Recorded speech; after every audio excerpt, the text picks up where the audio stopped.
नमस्कार, प्लेनटेक्स में आपका स्वागत है।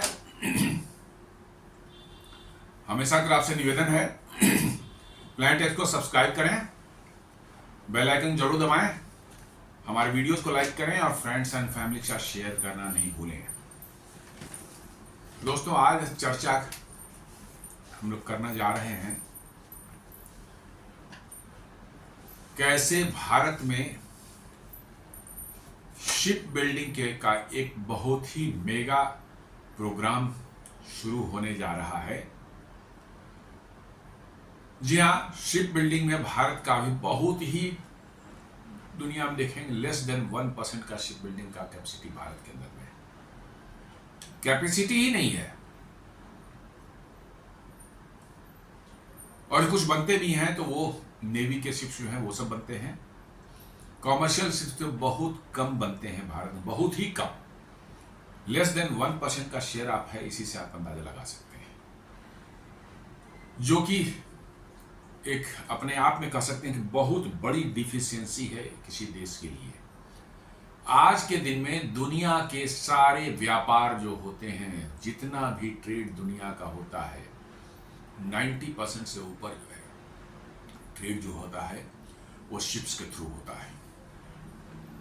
और आपके अपने देश में शिपिंग की फ्लीट नहीं है, आपके यहाँ शिप बनाने की कैपेसिटी नहीं है, तो आपको किसी भी समय ब्लैकमेल किया जा सकता है। और ये हम लोगों ने अभी यूक्रेन वार के दौरान देखा, जब भारत ने रसिया से तेल लेना शुरू किया, रसिया पर प्रतिबंध लगा दिया गया। मोस्ट ऑफ द शिप्स जो हैं वो बाहर के वेस्टर्न देशों के हैं, चाहे चाइनीज या कोरियन के हैं। ज़्यादातर जो कोरियन बनाते हैं बहुत ज़्यादा कमर्शियल शिप्स का ऑनर नहीं है, लेकिन वेस्टर्न जो हैं कंट्री जो हैं, आप किसी को भी ले, उनके पास बहुत बड़ी तादाद में फ्लीट्स हैं शिप्स की जो है। उन्होंने साफ मना कर दिया कि नहीं, कोई भी टैंकर जो है रशियन तेल को नहीं कैरी करेगा। बहुत मुश्किल से रशिया ने जो है शैडो फ्लीट तैयार किया। शैडो फ्लीट उसको बोलते हैं जो पुराने टैंकर्स हैं, अभी स्क्रैप नहीं हुए हैं लेकिन काफ़ी पुराने हो चुके हैं, उनको रशिया ने कहीं कहीं से जुगाड़ करके इकट्ठा किया और बिना मतलब कि जो है अपना डिटेल्स ये किए हुए, डिस्क्लोज किए हुए, ट्रांसपॉन्डर को ऑफ करके, और क्योंकि वो शिप्स भी बहुत पुराने हैं, इंटरनेशनल लॉ के हिसाब से उतने पुराने शिप चलने नहीं चाहिए समुद्र में जो है, क्योंकि एक्सीडेंट्स हो सकते हैं, कुछ भी हो सकते हैं। रसिया ने उनसे तेल भेज करके हमें तेल पहुंचाया। तो अपने फ्लीट्स नहीं होने का क्या खामियाजा भुगतना पड़ता है वो हम लोगों ने अभी देखा है। यूक्रेन क्राइसिस दौरान जो है ना आपको शिप्स दिए गए वेस्टर्न देशों द्वारा रसिया से तेल लाने के लिए, और ना कोई इंश्योरेंस, आपके शिप्स जो वहां क्रूड ला रहे थे उनको कोई इंश्योरेंस प्रोवाइड किया गया। जी हाँ, दोनों ही चीजें, और इन दोनों ही फील्ड में जो है इंश्योरेंस करने में और शिप बिल्डिंग के लिए भारत सरकार ने एक बहुत बड़ा प्रोग्राम शुरू किया है, ताकि इस क्षेत्र में भी जो है हम आत्मनिर्भरता की ओर बढ़े। हमें शिप्स के लिए, टैंकर्स के लिए जो है दूसरे देशों पर निर्भर न रहना पड़े। और वैसा कभी जियोपॉलिटिकल सिचुएशन बन जाता है जहां पर आपकी थोड़ी कन्फ्रंटेशन उनसे हो रही हो, तो फिर वो आपको ब्लैकमेल करने पर ना उतर आए, जैसे इस बार हुआ था। तो ये न्यूज है कि अभी रिसेंटली पिछले मंथ के cabinet approve 69,725 crore package to transform India ship building maritime sector. जी हाँ, भारत सरकार ने जो है शिप बिल्डिंग और मैरीटाइम सेक्टर के लिए जो है एक 69,725 करोड़ का पैकेज उन्होंने जो है अप्रूव किया है, कि भारत में शिप बिल्डिंग प्रोग्राम को कैसे बढ़ाया जाए, कैसे शिप बिल्डिंग के लिए क्लस्टर्स तैयार हों, और साथ साथ अदर मैरीटाइम इंफ्रास्ट्रक्चर को कैसे इम्प्रूव किया जाए, इसके लिए 69,725 करोड़ का पैकेज उन्होंने दिया है। और अभी कुछ दिन पहले ही मैंने बताया था कैसे मैरीटाइम इंश्योरेंस, शिप्स इंश्योरेंस के लिए जो है एक अलग ही प्रोग्राम चल रहा है, जिसमें कुछ भारतीय कंपनियां हो सकता है हमारी एग्जिस्टिंग कंपनियां जो इंश्योरेंस की भारतीय हैं, शायद उन्हीं को कहा जाए कि आप शिपिंग का भी इंश्योरेंस शुरू कीजिए, का बिजनेस भी शुरू कीजिए। उसमें भी भारत सरकार बहुत तेजी से काम कर रही है कि किसी भी तरह से जो है इन पश्चिमी देशों की बदमाशियों से जो है हम अपने आप को सुरक्षित रख सकें। और इसीलिए जो है 69,725 करोड़ का पैकेज उन्होंने अप्रूव किया है, और इससे अब बड़े बड़े शिप बिल्डिंग के प्रोग्राम शुरू होंगे, उनको असिस्टेंस दी जाएगी। मैरीटाइम जो है इंफ्रास्ट्रक्चर जो हमारे हैं उसमें कहीं इंप्रूवमेंट जो थे उसमें किया जाएगा। इसके साथ एक और न्यूज है, India South Korea join hands to capture global ship building market, counter China's 14 years of absolute dominance. जी हाँ, आज के दिन में शिप बिल्डिंग में जो है चाइना दुनिया को डोमिनेट करता है। More than 50% of the ships जो है वो चाइना में ही बनते हैं। इतनी बड़ी कैपेसिटी उन्होंने बना ली है। और चाइना के बाद नेक्स्ट जो है जापान और साउथ कोरिया आते हैं। रिस्क का बहुत छोटा छोटा मतलब कि शेयर है, लेकिन चाइना 50% अभी कर रहा है, और इसलिए जो है आपको उस चंगुल से मुक्त होना है। और इसलिए साउथ कोरिया की एक कंपनी जो है वो भारत में जो है शिप बिल्डिंग के लिए जो है भारतीय कंपनी कोचिन शिपयार्ड लिमिटेड से जो है उन्होंने एक एग्रीमेंट किया है। और ज्वाइंटली जो है, चूंकि साउथ कोरियन को जो है शिप बिल्डिंग का बहुत बढ़िया एक्सपीरियंस है, बहुत बड़े बड़े वहाँ पर शिप बिल्डर्स साउथ कोरिया में हैं, और हमें लगता है कि चाइना के बाद जो है जापान, और जापान के बाद साउथ कोरिया ही तीसरा प्लेयर है जो कि शिप बिल्डिंग में इतना मतलब कैपेसिटी रखता है। साउथ कोरिया सेकंड पोजीशन पर, जापान 53.58% पूरा उसकी कैपेसिटी है, साउथ कोरिया 28.38% है, और जापान जो है 11.55% है, और सब जो है बहुत छोटे छोटे हैं। तो इसलिए जो है साउथ कोरिया की कंपनी जो है उन्होंने जो है कोचिन शिपयार्ड लिमिटेड से जो है एक शिप बिल्डिंग का बहुत बड़ा प्रोजेक्ट यहाँ शुरू करने के लिए एग्रीमेंट किया है।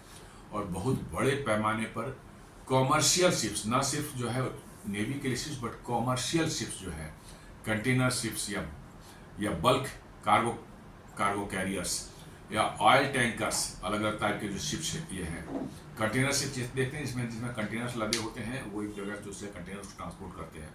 ऑयल टैंकर्स जो क्रूड ऑयल लाते हैं, और बल्क कैरियर्स हैं, उसमें कोयला जा सकता है, उसमें ग्रेन्स जाता है, चावल गेहूं वगैरह सप्लाई जो होते हैं, उसके लिए बल्क कार्गो कैरियर्स, वो अलग तरह के शिप्स होते हैं। तो इस सभी तरह के शिप्स को बनाने का जो है एक प्रोग्राम इन्होंने शुरू किया है, और इसी के लिए साउथ कोरियन कंपनी जो है कोचिन शिपयार्ड लिमिटेड से जो बहुत बड़ा एक एग्रीमेंट किया है, और बहुत बृहद स्तर पर यह प्रोग्राम शुरू होने वाला है। ये न्यूज वही बता, Cochin shipyard limited plans 15,000 crore shipyard in Tamil Nadu with Korean partner, 10,000 jobs expected in first phase. Cochin shipyard limited ने जो है साउथ कोरियन कंपनी के साथ में जो है, कंपनी का नाम इसमें नहीं आया है, लेकिन साउथ कोरियन कंपनी के नाम से जो है एक उन्होंने शुरू किया है तमिलनाडु में एक शिप बिल्डिंग के लिए शिपयार्ड बनाने का प्रोग्राम बनाया है उन्होंने। 15,000 करोड़ का इन्वेस्टमेंट इसमें है, और उनका कहना है कि 10,000 से ज़्यादा लोगों को इसमें नौकरी मिलेगी फर्स्ट फेज में। आगे के फेजेज और आएंगे तो और भी होते हैं, बट फर्स्ट फेज में इनका कहना है कि 10,000 लोगों को जॉब्स मिल सकेगी।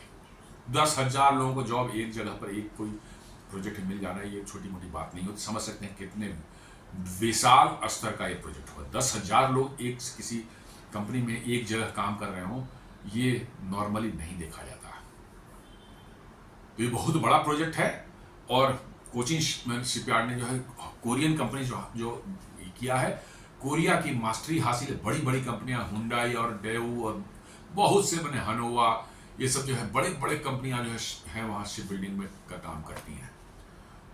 और चाइना के बाद नेक्स्ट जो है उन्हीं की महारत हासिल शिप बिल्डिंग में, इसलिए कोरियन कंपनी से इन्होंने टाई अप किया है, और 15,000 करोड़ का प्रोजेक्ट है फर्स्ट फेज का। तो अब देखते हैं कि आगे आने वाले समय में जो है कैसे आगे उभर का आता है। और नॉट ओनली दिस बट और भी बहुत से कंपनियां जो है शुरुआत करने जा रही हैं, जिसकी कवर आ रही है। 2024 में हम लोगों ने देखा था कैसे कंटेनर की शॉर्टेज हो गई थी अपने देश में। जी हाँ, कंटेनर माल तैयार है भेजने के लिए, लेकिन कंटेनर ही नहीं मिल रहा है। क्यों? हम पहले कंटेनर बनाते थे, बाद में जो है सारे कंटेनर्स जो है वो बनने शुरू हुए चाइना में चीपर से। हमारी कंटेनर बनाने की सारी इंडस्ट्री जो है खत्म हो गई। कॉनकोर जो है container corporation of India limited, वो खुद कंटेनर बनाती थी और भारत में जो रिक्वायरमेंट तो फुलफिल करती थी, लेकिन कोविड के दौरान जो है जो डिस्ट्रप्शंस हुई, मतलब कि जो है शिपिंग का जो है, उसमें भारत में कंटेनर्स आने ही बंद हो गए, बहुत कम आते थे। तो 2024 में बहुत एक्यूट क्राइसिस कंटेनर की हो गई। तब भारत सरकार ने जो है कोचिंग कंटेनर कॉर्पोरेशन को जो है स्पेशली नियुक्त किया कि भाई आप बैठे नहीं रहेंगे चुपचाप से, अब आप कंटेनर खुद बनाना शुरू कर दें। उसमें कोई बहुत टेक्नोलॉजी की बात नहीं है, और इसलिए जो है पिछले 2 साल से जो है अपने यहाँ से कंटेनर बनने शुरू हो गए हैं। और अब आने वाले समय में भारत को कंटेनर की क्राइसिस नहीं झेलनी पड़ेगी, क्योंकि आप डिपेंडेंट थे चाइना पर। चाइना आपको कंटेनर बना के देगा तो आपका चलेगा काम, नहीं देगा तो नहीं चलेगा, आपका बंद हो जाएगा। आपके एक्सपोर्ट करने के लिए माल तैयार है, लेकिन कंटेनर नहीं रहने की वजह से यू कांट एक्सपोर्ट इट। तो ये कंटेनर की क्राइसिस जो है उसको भी सॉल्व किया जा रहा है। साथ में जो ये भी देखा जा रहा है कि शिप्स और कंटेनर की क्राइसिस इसके लिए भी हो रही है कि हुथीज जो हैं, आप देख रहे हो पिछले 2 साल से उन्होंने जो है, जब से इजराइल वाला गाजा वाला प्रकरण हुआ है, तब से आप देख रहे होंगे कि उन्होंने बहुत से कॉमर्शियल शिप्स पर जो रेड सी में अटैक किया, बहुत से डैमेज भी हुए, बहुतों को उन्होंने कैप्चर भी कर लिया। और इस तरह से जो है बहुत से शिप्स अब क्या करें कि वो रेड सी से न जाकर के जो साउथ अफ्रीकन कॉन्टिनेंट को, जो केप ऑफ गुड होप को पूरा क्रॉस करते हुए जो है फिर अटलांटिक से होते हुए तब यूरोप जा रहे थे। नेचुरली ही कि इसमें 1 महीना का समय लग जाता है एक्स्ट्रा, 25 से 26 दिन का एक्स्ट्रा लग जाता है समय, कॉस्ट तो लगता ही है। तो अब क्या है, शिप का टर्न अराउंड टाइम जो है घट गया। जो शिप जो है 20-25 दिन में जो है एक बार यूरोप जाकर के वापस आ जाती थी, अब वो मालूम हुआ कि 60-70 दिन में जाकर के वापस आ रही है। तो शिप्स की कमी हो गई, ये अदर क्राइसिस हो गई। तो इसलिए जो है ऐसा भारत सरकार को लगा, और पिछले कुछ समय से देखा जा रहा था कि अपने शिप्स नहीं होने के कारण जो है कई बार समस्याओं का सामना करना पड़ रहा था। इसलिए भारत सरकार ने भी पिछले साल ही डिसाइड किया कि नहीं, हमारे अपने शिप्स के जो है फ्लीट होने चाहिए, ओन देसी, जिसमें टैंकर्स भी होंगे, आपको बल्क कार्गो कैरियर्स भी होंगे, और आपको कंटेनर कैरियर शिप भी होंगे। और उसी के तहत जो है अब ये नया प्रोग्राम शुरू किया हो कि उसको बनाना भारत ने डिसाइड तो कर लिया कि हाँ हमें शिप्स चाहिए, अपने शिप्स चाहिए, लेकिन उसको जब तक बनाएंगे नहीं, इतना शिप्स बना के आपको देगा कौन? 200-250 शिप्स की जरूरत है भारत को।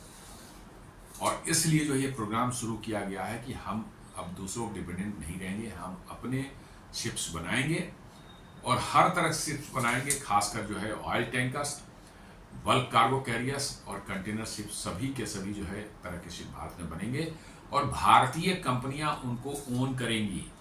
भारत की अपनी ओन शिपिंग कंपनी होगी, और भारत की अपनी ओन शिपिंग मैरीटाइम इंश्योरेंस की कंपनी होगी, ताकि हमारी डिपेंडेंसी जो है ये वेस्टर्न जो है ये शिपिंग कंपनियां और इंश्योरेंस कंपनियां हैं, उस पर से डिपेंडेंसी हमारी ख़त्म हो जाए, ताकि हमें जो ब्लैकमेल करते रहते हो टाइम टू टाइम, उससे हमें छुटकारा मिले।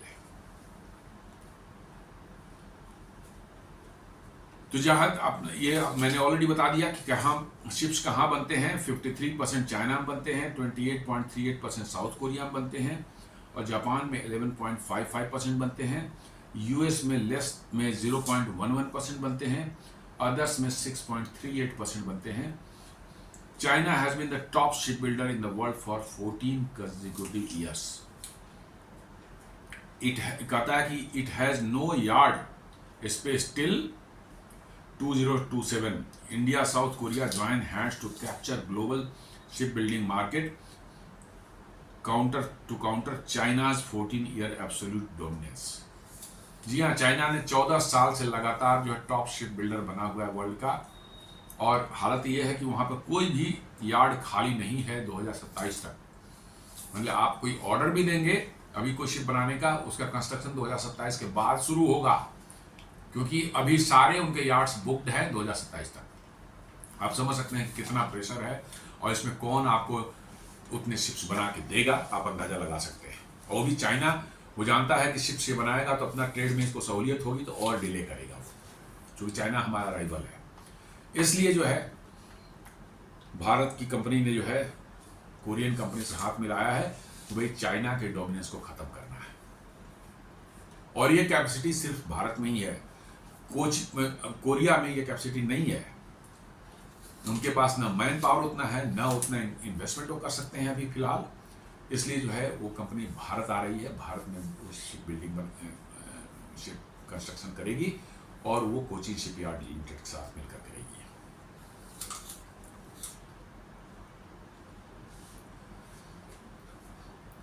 तो क्या अप्रूव हुआ है? 70,000 करोड़ जो है प्रिसाइजली कहें तो 69,725 करोड़ हुआ है।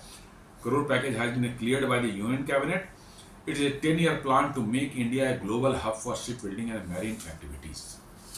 10 साल का प्लान है, 2036 तक चलेगा, और इसमें मेन एम है कि भारत को एक शिप बिल्डिंग का ग्लोबल हब बनाना है, और साथ साथ जो है मैरीटाइम एक्टिविटीज जो है उसमें भी बहुत ज़्यादा, वो भी एक माने इंटरनेशनल हब होना चाहिए। भारत बहुत बड़ा देश है, हमारे पास मोर देन 7,000 किलोमीटर्स का कोस्ट लाइन है, और बड़े बड़े हमारे यहाँ ये भी हैं, क्या कहते हैं, सी पोर्ट्स हैं, लेकिन मैरीटाइम एक्टिविटी बहुत लिमिटेड है हमारी।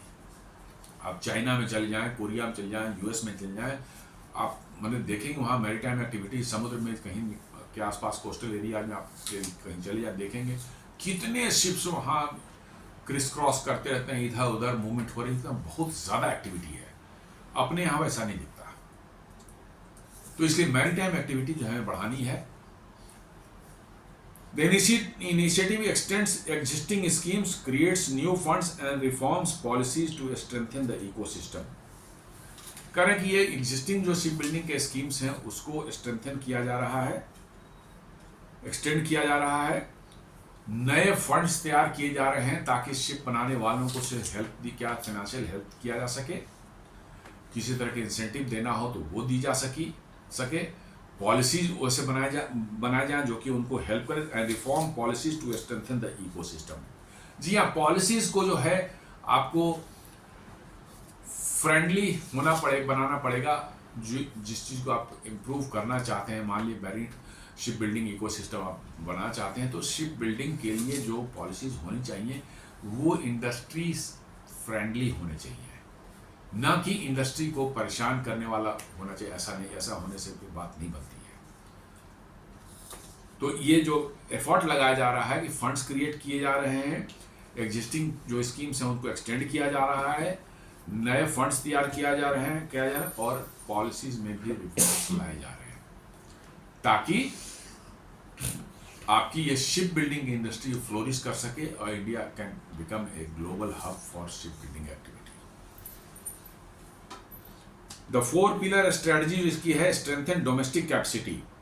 जी हाँ, पहले बात तो है कि पहला जो है आपको डोमेस्टिक कैपेसिटी को बढ़ानी पड़े। अभी आपकी कैपेसिटी बहुत कम है, दुनिया का लेस देन 1% आप बनाते हैं, शिप बनाते हैं, तब समझ सकते हैं आपकी कैपेसिटी क्या हो। तो आपको इसमें निश्चित रूप से बहुत ज़्यादा मेहनत करनी पड़ेगी। Strengthening domestic capacity, new shipyards बनाने पड़ेंगे, क्लस्टर्स बनाने पड़ेंगे शिपयार्ड्स के जो है, एंड अपग्रेडेड इंफ्रास्ट्रक्चर्स तैयार करना पड़ेगा। शिप बिल्डिंग छोटा मोटा काम नहीं होता दोस्तों, यह मैसिव वर्क है। आप जाके कहीं देखें कोई ड्राई डॉक में जहाँ पर शिप बन रहा हो, आप देखें कितना डेंजरस और खतरनाक माहौल रहता है। कहीं वेल्डिंग हो रहा है, कहीं पर मतलब कि जो है बड़े बड़े क्रेन्स जो है मॉडल्स उठा करके रख रहे हैं, ऊपर से टंगा हुआ है, और वहाँ पर वेल्डिंग जो है हो रही है। बहुत तरह की एक्टिविटी, मैसिव मतलब कि स्ट्रक्चर होते हैं, और इसमें इन्वेस्टमेंट भी उतना ही लगता है, और इन्वेस्टमेंट साथ साथ जो है आपको एफर्ट भी उतना ही लगता है। तो जब तक पॉलिसीज इनको सपोर्ट नहीं करेंगी, इनको आसान बनाने का काम नहीं देंगे, ये सक्सेसफुल नहीं हो सकते। शिप बिल्डिंग कोई छोटा मोटा काम नहीं कि दुकान खोल ली या छोटी सी एक फैक्ट्री लगा ली बिस्किट बनाने की, या वैसा कुछ भी नहीं है भाई। ये इतना मैसिव, इसके साइज देख करके ही आपके होश उड़ जाएंगे। इतने बड़े बड़े साइज के होते हैं। ड्राई डॉक्स जो होते हैं उसमें लगेगा आपके ये 2-2 फीट फुटबॉल फील्ड के बराबर इसकी साइज है। उसके अंदर जो है शिप्स जो है उनको तैयार किया जाता है, बनाया जाता है, तब उसको पानी में फ्लोट किया जाता है। और इतनी मैसिव एक्टिविटी और इतनी भारी भरकम काम है, डेंजरस भी है, नेचुरली है, जहाँ स्टील के मोटे मोटे प्लेट्स जो है उनको उठाए जाते हैं, उनको बेंड किया जाता है, खास शेप में उसको बेंड किया जाता है, देन उसको जो है वेल्ड किया जाता है। उनको उठाने के लिए जायगेंटिक क्रेन्स लगे होते हैं। थोड़ा भी दाएं बाएं कुछ हो जाए तो क्या हो जाए अंदाज़ा नहीं लगा सकते। तो कहने का ये सेंस है कि ये आसान इंडस्ट्री तो बिल्कुल नहीं है, ये बहुत ही टफ काम है। और टफ काम करने के लिए आपको टफ डिसीजंस और टफ माइंडसेट भी होना चाहिए। और सरकार शायद वही करने की कोशिश कर रही है कि नहीं, अब हमें करना है तो हमें करना है। अब ये दिस दैट करके जो हम इसको टाल नहीं सकते। तो शिप पहला है स्ट्रेंथनिंग डोमेस्टिक कैपेसिटी। हमें डोमेस्टिक कैपेसिटी बढ़ानी है, नए शिपयार्ड्स बनाने पड़ेंगे, क्लस्टर्स बनाने पड़ेंगे और अपग्रेडेड इंफ्रास्ट्रक्चर्स बनाने पड़ेंगे शिपयार्ड्स के लिए जो है।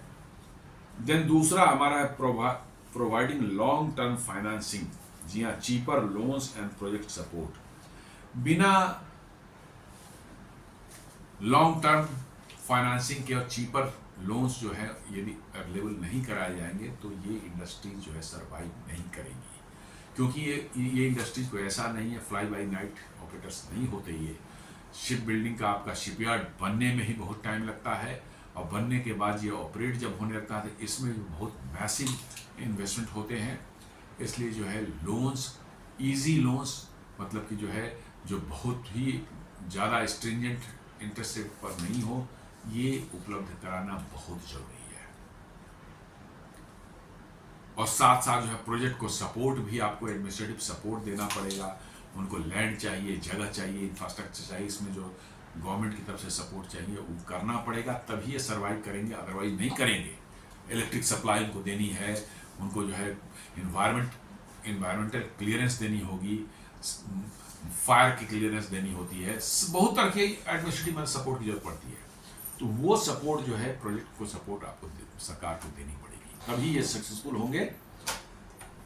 Then enhance technical capabilities, skilling, training and a ship technology centre. जी हाँ, टेक्नोलॉजी को जब तक जो है आपके पास स्किल मैन पावर नहीं होगा, इनहांस टेक्निकल कैपेबिलिटीज नहीं होगी, तब तक आप ये नहीं कर पाएंगे। तो आपको अपने मैन पावर को ट्रेनिंग, स्किलिंग करनी पड़ेगी, ट्रेनिंग देनी पड़ेगी, और उसके लिए आपको एक शिप टेक्नोलॉजी सेंटर होना चाहिए कि यूनिवर्सिटी टाइप या कॉलेज टाइप का होना चाहिए, जहाँ पर स्पेशली जो है शिप और शिप बिल्डिंग के टेक्नोलॉजी को पढ़ाया जाए, उनको ट्रेनिंग दी जाए, ताकि वो अपने अपने क्षेत्र में एक स्किल्ड वर्कर के रूप में उभर करके सामने आए और वो अपना काम कर सके। इसके लिए जो है एक मैरीटाइम यूनिवर्सिटी खोला जा सकता है, जहाँ पर सिर्फ मैरीटाइम एक्टिविटी से रिलेटेड सब्जेक्ट की पढ़ाई हो, ट्रेनिंग हो, इंटर्नशिप हो, ताकि जो है लोगों को मैरीटाइम के बारे में जो है नॉलेज जो है स्टूडेंट्स को जो है मिल सके। यंग जो पॉपुलेशन है, यंग लोग हैं, यंग स्टूडेंट्स हैं, उनको उसमें पढ़ें, उनको डिग्रियां मिले और डिग्रियों की मान्यता हो हर जगह, ताकि जो है उनको भविष्य अपना स्टेबल नजर आए। ये इस कहने का मतलब है। तो स्किलिंग और ट्रेनिंग बहुत जरूरी है, और इसके लिए एक स्पेशलाइज्ड इंस्टीट्यूशन होना भारत में बहुत जरूरी है। एक यूनिवर्सिटी टाइप का कोई खुल जाए, मैरीटाइम यूनिवर्सिटी जो है खुल जाए, जिसमें कि सिर्फ और सिर्फ जो है इन्हीं की पढ़ाई हो, शिप बिल्डिंग हो की पढ़ाई हो, शिप के ऑपरेशन है उसकी पढ़ाई हो, मैरीटाइम एक्टिविटीज में और क्या क्या चीजें होती हैं उनकी पढ़ाई हो, नेविगेशन टेक्नोलॉजी, आपको जो है कैसे जो है पोर्ट्स को मैनेज किया जाता है, कैसे पोर्ट्स पर बर्थिंग होती है, कैसे शिप्स को जो है मैंने उनका कम्युनिकेशन किया हो जाता है, हर चीज़ की अलग अलग स्पेशलाइज पढ़ाई हो और डिग्री मिले बच्चों को जो है, ताकि वो आगे चल करके मैरीटाइम से रिलेटेड जॉब्स में जो है निखर कर उभरें और भारत को जो है मजबूत कर सकें। और चौथा जो है reform legal taxation and policy systems. जी हाँ, मेक मैरीटाइम बिजनेस ईजियर। जी हाँ, कोई भी बिजनेस तभी फ्लोरिश करता है जब आप उसको, उस काम को करना आसान बनाते हैं। जितना दुरूह होगा, जितना डिफिकल्ट होगा, उतना ही मुश्किल होगा उस काम का आगे बढ़ना। तो यही कहा जा रहा है कि भाई आप एक तो लीगल रिफॉर्म करें, क्योंकि बहुत से ऐसे लीगल हर्डल्स होते हैं इन सबों में, जो कि उसकी वजह से वो काम नहीं बढ़ पाता। तो वैसे लॉज जो है वैसे चेंज करें, नए लॉज बनाना हो तो वो बनाएं। देन आपका टैक्सेशन जो है इस पर जो है उसमें भी उनको रिलीफ मिलनी चाहिए कि शिप बिल्डिंग में क्या टैक्स लगेगा, कैसे लगेगा, कितना होगा, उनको कुछ ना कुछ रिलीफ मिलनी चाहिए। हो सकता है 10 साल का टैक्स ब्रेक दे दिया जा सकता है, ये भी संभव है कि भाई 10 साल तक कोई टैक्स नहीं लगेगा, ताकि वो अपने सर्वाइव कर सके, अपने पैरों पर खड़े हो सके। देन पॉलिसीज जो है वो आपको ऐसी बनानी पड़ेंगी, पॉलिसी जो है फेवरेबल टू मैरीटाइम एक्टिविटी के लिए बनानी पड़ेगी, ताकि आपका कोई, क्योंकि ताकि आपकी जो है मतलब कि जो है सिस्टम जो है, आपकी इंडस्ट्री जो है एकदम बिल्कुल सही ढंग से चलती रहे। ऐसा ना हो कि भाई सडनली पॉलिसी आपने चेंज कर दी और वो इंडस्ट्री जो है उसको समस्या शुरू हो जाए उस नई पॉलिसी से जो है। तो कहने का ये सेंस है कि आपको ये सारा का सारा व्यवस्था करना पड़ेगा, तभी जाकर के जो है आपको, आपका मतलब कि जो है ये इंडस्ट्री जो है फल फूल सकेगी। ये 69,725 करोड़ को डिवाइड किया गया 4 पार्ट में जो है। पहला तो है ship building assistance scheme, SBFAS जिसको बोलते हैं, ship building financial assistant scheme जो है, एक्सटेंडेड टिल 2036। इसमें 24,736 करोड़ इसके लिए रखे गए हैं कि शिप बिल्डिंग बनाने वाली कंपनियां होंगी, उनको फाइनेंशियल असिस्टेंस कैसे दिया जाएगा। ये मतलब कि जो है 24,736 करोड़ इसके लिए रखा गया है। 2036 तक इसको यूटिलाइज करना है। Help shipyard financially in construction and upgrades. जी हाँ, शिप मैंने नए शिपयार्ड्स बनाने में या पुराने को अपग्रेड करने के लिए इन पैसों का उनको हेल्प किया जाएगा, असिस्टेंस दी जाएगी इन पैसों से जो है। नए बनेंगे उनको ही मिलेंगे, और पुराने जो है अपने एक्सपेंशन करना चाह रहे हैं, चाहे उसको मॉडर्नाइज करना चाह रहे हैं, अपग्रेड करना चाह रहे हैं, तो इससे उनको असिस्टेंस दी जाएगी इस फंड से जो है। दूसरा है ship breaking credit note scheme.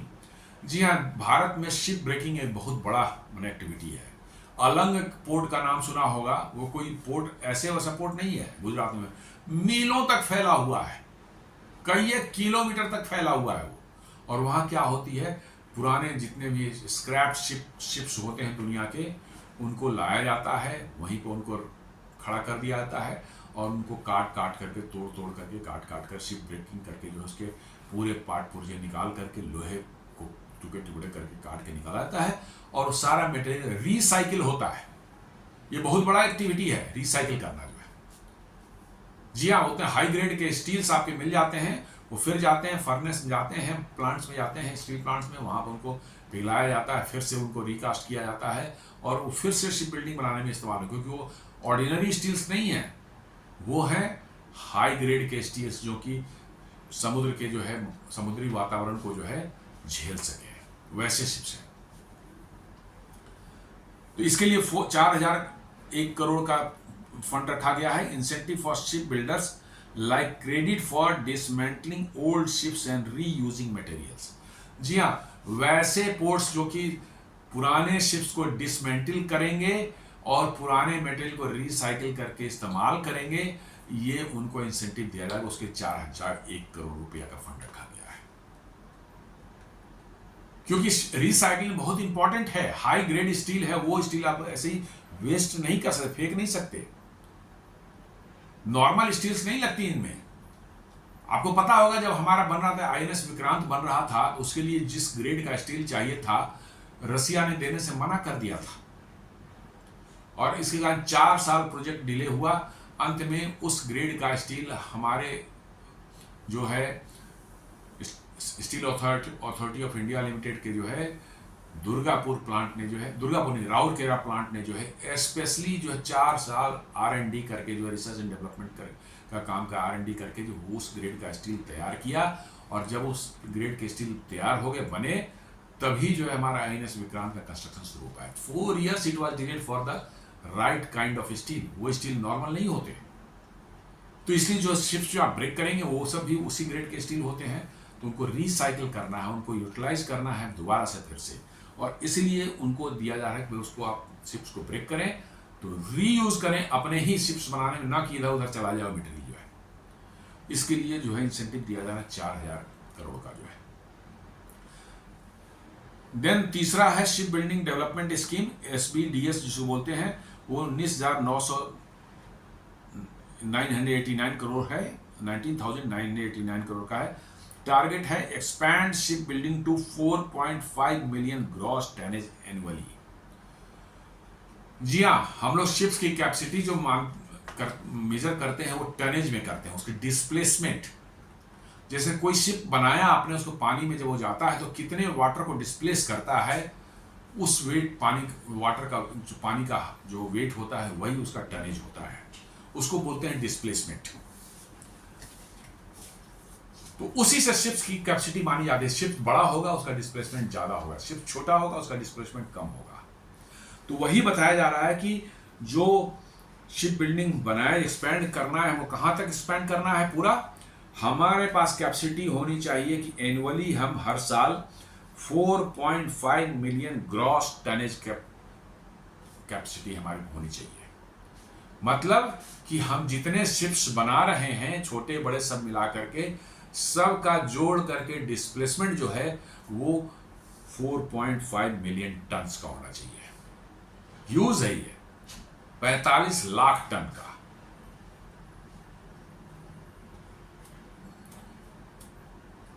$45 lakh ton का जो है, इसमें जो है ये अच्छी खासी का। हालांकि आप चाइना से और कोरिया से देखेंगे तो नहीं, आप बहुत पीछे रहेंगे उनकी, मतलब कि जो लाखों में है, हम तो सिर्फ 4.5 मिलियन का, उनके यहाँ हो सकता है कि थाउजेंड्स ऑफ मिलियंस की कैपेसिटी होगी। लेकिन ये इनिशियली रखा गया है कि हमको इसको इन्हांस करके, जो एक्सपैंड करके 4.5 मिलियन टन्स एनुअली का जो है हमारी कैपेसिटी होनी चाहिए अभी फिलहाल। Create mega ship building clusters, जी हाँ, शिप बिल्डिंग के बड़े बड़े क्लस्टर्स जो है क्रिएट करने का प्लान है। Build India ship technology centre under Indian maritime university.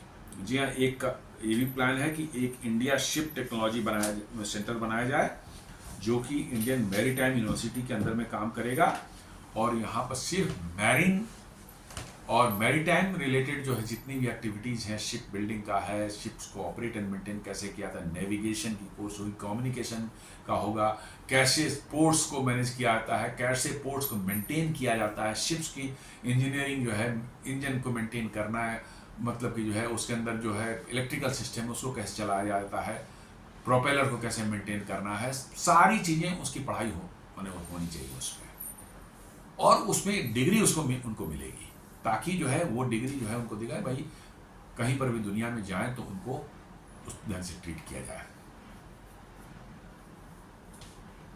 Then insurance and risk coverage for projects. जी हाँ, ये सब प्रोजेक्ट्स जितने हैं वो रिस्की होते हैं, उसमें नुकसान होने के, लॉसेज होने के बहुत चांसेस रहते हैं, इसलिए इंश्योरेंस की भी प्रोविजन इसमें किया जा रहा है ताकि वो प्रोजेक्ट्स एश्योर्ड हों कि भैया कोई ऐसी दिक्कत होगी तो आपका कवरेज है, आपको लॉस नहीं होगा।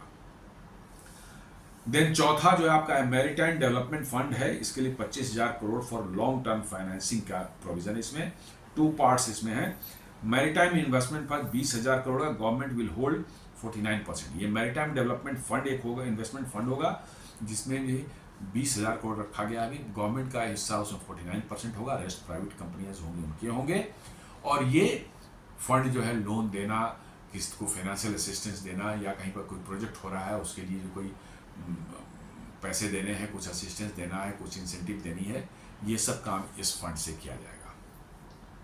और interest incentivization fund 5,000 crore to reduce loan cost. 5,000 crore रखा गया है कि आपको कुछ इंसेंटिव जो है इंटरेस्ट के फॉर्म में को इंसेंटिवाइज करना है। यदि काम जल्दी पूरा हो गया, चाहे हमारा जो है प्रोजेक्ट जो है जितनी कैपेसिटी हमको चाहिए तो उससे ज़्यादा हमने प्रोडक्शन कर लिया, तो उसको इंसेंटिव तो कुछ देनी पड़ेगी ताकि वो उनको और इंकरेजमेंट मिले। उसके लिए 5,000 करोड़ अलग से रखा गया है जो हेल्प करेगा लोन्स के कॉस्ट को रिड्यूस करने के लिए जो है।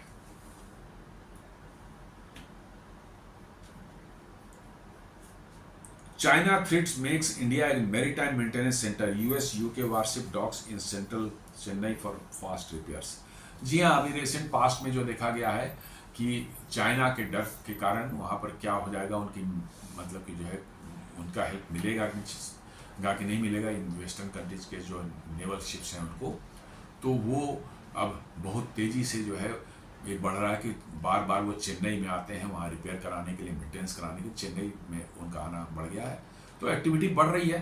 पहले वो चाइना जाते थे बट चाइना को भरोसा उड़ गया है, तो अब वो जो है भारत में चेन्नई पोर्ट पर आते हैं और वहाँ पर उनकी मेंटेनेंस होती है और रिपेयर होती है। तो आप देख रहे हैं कैसे एक्टिविटीज़ बढ़ रही है भारत में इस क्षेत्र में जो है। और India share in global ship repair market is less than 1%। जो रिपेयर मार्केट है उसमें अभी भी हम 1% से लेस हैं। तो ये सब बढ़ रही है। यूके के वारशिप्स वगैरह आ रहे हैं। अब हमने 3 जो है डीप वाटर सी पोर्ट्स हम लोग बना रहे हैं, विजिंजम केरला में, वधावन जो है महाराष्ट्र में, और गैलेथिया पे अंडमान निकोबार में जो है, ये 3 जगह बन जाने, वहाँ बड़े बड़े शिप रिपेयर की भी फैसिलिटी रहेगी। तो हमारी जो ये शेयर 1% से लेस है, ये हो सकता है बढ़े आगे, क्योंकि बड़े शिप्स आपके यहाँ आ ही नहीं पाते, वो डीप वाटर थे ही नहीं शिप पोर्ट आपके यहाँ कोई। तो ये पहले जो है पोर्ट जो है विजिंजम में चालू हुआ है, दूसरा गैलेथिया पोर्ट बे आपका बन रहा है अंडमान निकोबार में, और थर्ड जो है आपका वधावन में, वो अभी कुछ महीने पहले उनको अप्रूव किया गया है। तो ये बनेंगे डीप वाटर सी पोर्ट, तभी तो बड़े शिप्स आएंगे और रिपेयर के लिए आएंगे। शिप पहुंच ही नहीं सकते आपके पोर्ट पर, जो है उनकी डेप्थ नहीं है उतनी, तो क्यों आएंगे। तो यही मैरीटाइम एक्टिविटी में यही सब है, ना सिर्फ शिप बना बट मेंटेनेंस भी तो शिप को चाहिए। ये सब एक्टिविटी बहुत बड़े रेवेन्यू सोर्स के जनरेट करते हैं। जी हाँ, शिप्स के रिपेयर कोई छोटा मोटा चीज नहीं, मिलियंस ऑफ डॉलर के कॉस्ट के होते हैं। तो ये एक्टिविटी हम करते ही नहीं थे। अब वही जो है प्रेजेंट सरकार जो है इसको बहुत तेजी से बढ़ाने की बात कर रही है।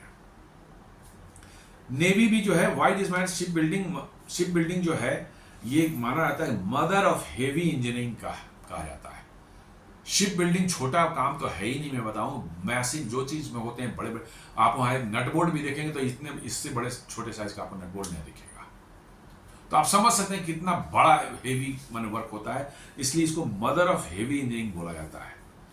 As it boost industry like engine, steel, materials and technology. जी हाँ, इन सब चीज़ों में इंजन की टेक्नोलॉजी के में बड़े बड़े इंजन लगते हैं, इतने विशाल इंजन लगते हैं, उनके बनाने में सालों लग जाते हैं। तो इंजन बनाने वाली कंपनियां जो है उनका बहुत बड़ा कारोबार होता है इसमें जो है, तो बहुत मैसिव वर्क है ये। स्टील मतलब स्टील, इसमें स्पेशल ग्रेड स्टील रहती है, इतना स्टील इस्तेमाल होता है, पूरा तो स्टील का ही बना होता है। तो समझ लीजिए कि स्टील प्लांट्स को कितना वर्क मिलेगा इससे। यदि आपकी शिप बिल्डिंग एक्टिविटी बढ़ती है तो आपके स्टील प्लांट्स को कितने ऑर्डर्स मिलेंगे, उनका बिजनेस कितना बूस्ट हो सकता है। देन मटेरियल्स, और भी मटेरियल्स उसमें लगते हैं। स्टील के अलावा भी हजारों तरह के मटेरियल उसमें लगते हैं। फर्निशिंग के मटेरियल लगेंगे, एयर कंडीशनिंग लगेगा, हीटिंग का व्यवस्था होगी, आपको इलेक्ट्रिकल वायरिंग का होगा, सारा कुछ। मैंने एक शिप अपने आप में छोटा मोटा शहर होता है। जेनरेटर्स उसमें बड़े बड़े लगे होते हैं। आपके जो है इंजन जो इस शिप का जो होता है इतना विशाल होता है कि आप मतलब देख करके जो है खट लगे 4 मंजिली बिल्डिंग की ऊंचाई के बराबर तो इंजन का साइज है। इलेक्ट्रिकल वायरिंग पूरे में शिप में देखें तो हजारों किलोमीटर की हो जाती है। पूरा शिप्स को जो है उनके रेजिडेंशियल क्वार्टर्स, उनके जो है पूरे ऑपरेशन का जो है उनका ब्रिज वगैरह एरिया जो सारा एयर कंडीशन रखना, उतना बड़ा पोर्शन के बड़े बड़े एयर कंडीशनर्स वहाँ लगते हैं। देन रिवर्स ऑस्मोसिस प्लांट लगाने पड़ते हैं ड्रिंकिंग वाटर को उन्हें क्रिएट करने। उन प्लांट का ऑपरेशन मेंटेनेंस के लिए लोग चाहिए, मटेरियल चाहिए उसके लिए। तो बहुत से मटेरियल्स में इस्तेमाल होते हैं जिसका आप अंदाजा भी नहीं लगा सकते हम लोग। स्टाफ क्वार्टर्स जो वहाँ रहने के लिए, उनके रेजिडेंशियल क्वार्टर्स में फर्निशिंग के लिए फर्नीचर है, मैट्रेसेज है, बेड हैं, बहुत सी चीज़ें हैं और तमाम तरह की टेक्नोलॉजी इसके अंदर में है। कम्युनिकेशन के लिए, नेविगेशन के लिए कंप्यूटर्स लगे हुए हैं, सैटेलाइट कम्युनिकेशन का सिस्टम लगा हुआ है, वायरलेस लगे हुए हैं, SOS सिग्नल भेजने के लिए अलग व्यवस्था है। मतलब कि आप प्लेथोरा ऑफ टेक्नोलॉजीज इस्तेमाल होते हैं शिप में जो है। चूंकि हम लोग वाकिफ नहीं हैं उस दुनिया से, इसलिए हम लोग जानते नहीं हैं, लेकिन उसमें इतने टेक्नोलॉजीज हैं कि जिनका गिनती करना मुश्किल है। इन सबों में इसलिए मदर ऑफ ऑल इंडस्ट्री बोलते हैं कि यदि शिप बिल्डिंग आप कर रहे हैं तो इन सारे इंडस्ट्रीज में जो है, जो भी शिप बिल्डिंग में इस्तेमाल आप करते हैं, स्टील है, इंजन है, और भी कोई मटेरियल है, या कोई भी टेक्नोलॉजी, कम्युनिकेशन टेक्नोलॉजी है, मान के चलिए कि आप वर्चुअली अपनी इंडस्ट्री को बूस्ट कर रहे हैं। इतने सारे इंडस्ट्रीज का, उसमें कितने लोगों का रोजगार जुड़ा हुआ है और कितने उससे जॉब्स क्रिएट होंगे, आप अंदाजा नहीं लगा सकते। इसलिए इसको कहा जाता है मदर ऑफ हेवी इंडस्ट्री। तो और साथ साथ जो है इंडियन नेवी भी जो है काफी ज्यादा शिप्स बना रही है। अभी 54 वेसल्स जो हैं, बड़े बड़े छोटे बड़े मिलाकर के जो है शिप्स जो है अभी अंडर कंस्ट्रक्शन है। और नेवी ने अभी 15 साल का कुछ प्रोग्राम दिया है भारत सरकार को, उसमें बड़े बड़े शिप्स बनाने हैं। डिस्ट्रॉयर्स जो है 12 या 14 डिस्ट्रॉयर्स बनने हैं। एक थर्ड एयरक्राफ्ट कैरियर बनने का प्रोग्राम है, जो कि न्यूक्लियर पावर्ड, अब बोला जा रहा है कि वो न्यूक्लियर पावर्ड होगा और ये 80,000 टन्स डिस्प्लेसमेंट की कैटेगरी में होगा, जिसमें 50 से अधिक जो है एयरक्राफ्ट एट ए टाइम उस पर रह सकते हैं, उस एयरक्राफ्ट कैरियर पर। मैसिव 80,000 टन का जो है आपका डिस्प्लेसमेंट का शिप होगा। तो 54 तो अभी बन रहे हैं और करीब करीब अगले 15 साल में 200 और नए मतलब कि शिप्स और वेसल्स जो है छोटे बड़े मिला करके नेवी का बनाने का प्लान है। तो नेवी का इटसेल्फ जो है कितना बड़ा मतलब मैसिव शिप बिल्डिंग का प्रोग्राम है। तो मिला जुला कर आप देखेंगे तो भारत में आने वाला समय में शिप बिल्डिंग में की एक्टिविटी बहुत तेजी से बढ़ने वाली है और भारत सरकार इसके लिए पूरे जोर शोर से प्रयास कर रही है। तो दोस्तों, यह आज का हमारा विश्लेषण था, कैसे भारत सरकार जो है देश में शिप बिल्डिंग की एक्टिविटी और मैरीटाइम एक्टिविटी को बूस्ट करने के लिए जो है 70,000 करोड़ का उन्होंने फंड एलोकेट किया है, कैबिनेट ने अप्रूव किया है। उम्मीद करता हूं हमारा ये विश्लेषण आपको पसंद आया होगा। आपसे रिक्वेस्ट है कि हमारे इस वीडियो को लाइक करें, फ्रेंड्स एंड फैमिली के साथ शेयर करें, हमारे चैनल को सब्सक्राइब करें और बेल आइकन दबाना बिल्कुल नहीं भूलें। धन्यवाद।